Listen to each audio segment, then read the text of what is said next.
My father laughed, and it was the first and only time so far I've heard him do it. A real laugh, deep from inside, climbing like an artillery shell, up his throat and pushing out of his Edvard Munch mouth.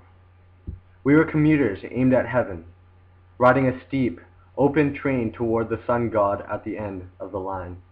Padded straps, reefing our shoulders against the plastic seats. This was the last place I wanted to be. Locked in like an astronaut. Someone else driving. Lunch rising in my chest.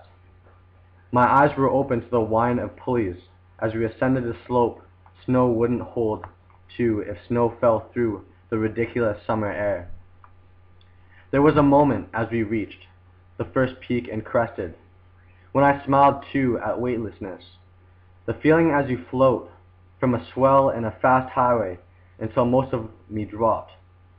I felt my stomach's desire to stay behind up there where it could see, halfway to Saskatchewan, and to bail out again at the bottom, as we were caught like eggs by a giant hand and sent up again, over a short rise, only to plunge, face first at the ground, continuing as we rolled.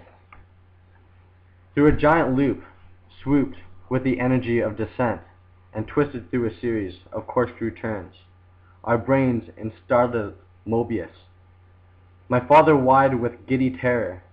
Somewhere along the way, he reached over and squeezed my hand, and our astounded spirits, or some other part of us, that seemed we could do without, for a while raced behind, like after images as we rolled on, through the inverted morning, clutching each other, wearing death masks of happiness.